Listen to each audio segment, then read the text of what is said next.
Tenir séance au-delà du périphérique, délocaliser définitivement l'Assemblée dans une de nos grandes villes, voire débattre à distance dans un parlement virtuel. Adrien Taquet, député LREM, a dévoilé ce lundi 13 novembre des propositions iconoclastes de réforme.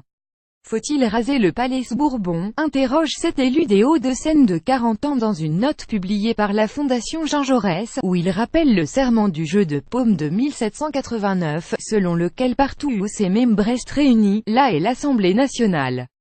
La suite après cette publicité. Faut-il raser le Palais Bourbon? Adrien Taquet pour la Fondation j-Jaurès https://t.conocma06b, Fondation Jean Jaurès j-Jaurès 13 novembre 2017. L'Assemblée nationale à Marseille. Dans un pays centralisé comme le nôtre, où le fossé semble irrémédiablement se creuser entre les citoyens et leurs représentants, la question du lieu de résidence de l'Assemblée nationale mérite d'être posée, dit ce patron d'agence de publicité, dans ce qui est présenté comme une contribution au chantier de réforme de l'Assemblée lancé par président François de Rugy.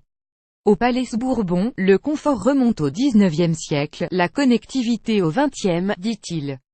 Il décrit ainsi le lieu sous les toits, des cages à lapins pour bureaux, des espaces dédiés au travail collectif peu nombreux, qui favorisent davantage la déprime que le partage. Un hémicycle fortement déconseillé à toute personne mesurant plus d'1,75 m.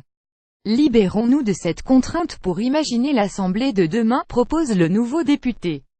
Pourquoi ne pas imaginer siéger une fois par mois loin de Paris, suggère-t-il. Et même, pourquoi ne pas faire de Marseille la nouvelle capitale législative? On peut d'ailleurs se demander comment nos sénateurs, dignes représentants des collectivités locales, et n'y ont jamais pensé pour eux, dit ce proche d'Emmanuel Macron.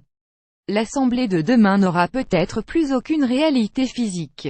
Chaque député accédera, via une interface, à un parlement virtuel où chacun de ses collègues apparaîtra à l'écran, débattant mais à distance, avance Adrien Taquet.